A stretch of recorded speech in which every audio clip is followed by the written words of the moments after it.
मित्रों नमस्कार। आप देख रहे हैं धर्मनिष्ठ पत्रिका का यूट्यूब चैनल दस्तक मीडिया। मैं विनोद शुक्ल आपको सुना रहा हूं बाबा नीम करोली की अद्भुत गाथाएं। अद्भुत गाथाओं की श्रृंखला में आज हम आपको ले चलते हैं लखनऊ, जहां महाराज जी के अनन्य भक्त अखिलेश माथुर उर्फ प्रदीप भैया रहते हैं। एक बार उनके साथ ऐसा हादसा हुआ जिसमें बचना नामुमकिन होता है। बताते हैं कि अखिलेश भैया मोटरसाइकिल से अपनी बहन को बिठाकर एक जगह से लखनऊ में ही दूसरी जगह जा रहे थे। तो जहां फ्लाईओवर होता है ना, तो उससे गुजर रहे थे। तो पुल के ऊपर जैसे आए तो आगे से एक वाहन आ गया, जिसमें उनकी फ्लाईओवर पर जाके टक्कर हुई। और आपकी जो टक्कर होती है उससे आप उछलते हैं और उछल के पुल के नीचे धड़ाम से गिरते हैं। आप देखिए पुल की कितनी ऊंचाई, और उससे फिर ऊपर से टक्कर होती है और आप उछलते हैं और नीचे गिर जाते हैं। मोटरसाइकिल बुरी तरह से क्षतिग्रस्त होती है और जो आपकी बहन है वो वहीं पुल के ऊपर गिर जाती हैं। माथुर जी को कुछ याद नहीं रहता। जब नीचे आते हैं, नीचे गिरते हैं, थोड़ी देर में उनको होश आता है। पता चलता है कि उनके पैर की हड्डियां टूट गई हैं।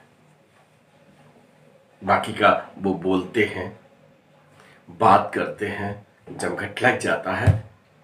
पीछे से उनका एक मित्र आ रहा होता है। उसने उस हादसे को देखा, पहुंच गया। दोपहर की घटना है।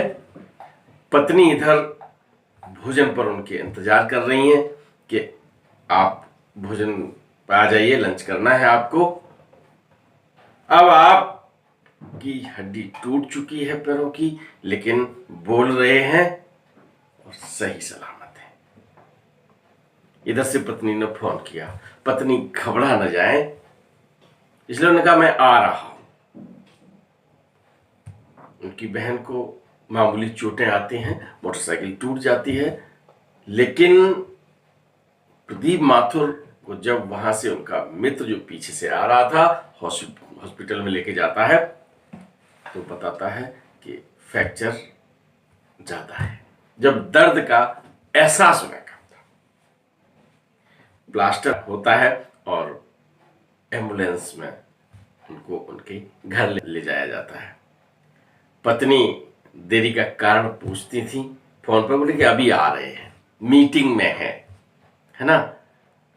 और ये कहते कहते उन्होंने थोड़ा समय गुजार के और घर जब पहुंच जाते हैं तो उन्होंने देखा उनका पैर पे प्लास्टर है, लेकिन सकुशल है। घटना का विवरण जब उन्हें मिलता है तो सन्न रह जाती हैं। पुल से उछलना और पुल के नीचे गिरना। उसके बाद अखिलेश जी बताते हैं कि जिस समय ये हादसा हुआ, मैं पुल से जब नीचे गिर रहा था तो ध्यान में केवल महाराज जी थे।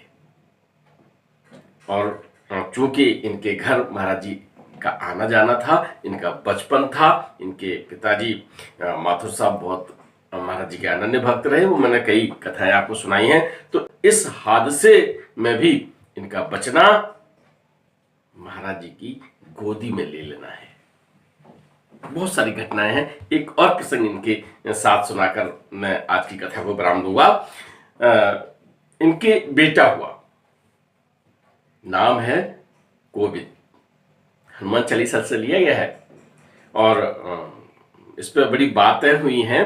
मैं आपको ये घटनाएं अखिलेश जी से जब मुलाकात होगी तो मैं सारी चीजें बताऊंगा, उन्हीं के मुखारबिन से सुनवाऊंगा।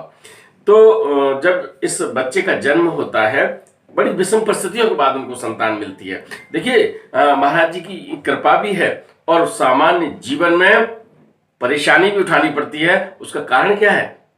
क्योंकि जीवन के कुछ प्रारब्ध होते हैं, उनको भोगना पड़ता है। तो इनके जब बेटा होता है तो बेटा नवजात शिशु है, नवजात शिशु के जब उसे लिटाया जाता है तो उसके हाथ जुड़ जाते हैं। ऐसी सामान्य प्रक्रिया में नमस्ते करते हैं, प्रणाम करते हैं, तब किसी के हाथ जुड़ते हैं और उस नवजात शिशु के हाथ ऐसे जुड़ जाते हैं तो वो अलग अलग कर देती हैं। जैसे उसके हाथ अलग किए, थोड़ी देर बाद देखती हैं कि फिर उसके हाथ जुड़ जाते हैं। ये 3 दिन तक लगातार रहा। 3 दिन के बाद ये सोचा कि क्या कुछ कमी तो नहीं है बच्चे में, है ना, जो सीधा हाथ जुड़ जाते हैं। उन चिकित्सक को दिखाते हैं और कोई कमी नहीं है, सामान्य प्रक्रिया। मैं डॉक्टर ने बताया कि बच्चे की वैसे हो, लेकिन उन्हें नहीं मालूम, क्योंकि नीम करोड़ी बाबा के जो अनन्य भक्त हैं उनके यहाँ जो संतान भाई आती है ना, वो भी प्रभु कृपा से ही उनके आचार विचार, कहते हैं ना कि पूत के पांव पालने में ही मालूम पड़ जाते हैं किधर जाएगा। तो अब उनका बच्चा पढ़ने में बहुत कुशाग्र है, लालन पाल हो चुका है। मैं उससे भी आपको मिलवाऊंगा।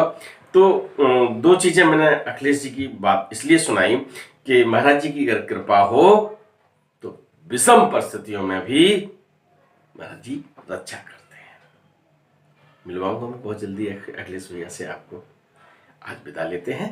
राम राम। वीडियो पसंद आए तो लाइक कीजिए, शेयर कीजिए, सब्सक्राइब बटन पर क्लिक करके चैनल को सब्सक्राइब करें और बेल आइकन दबाना बिल्कुल ना भूलें, ताकि हमारे अपडेट वीडियो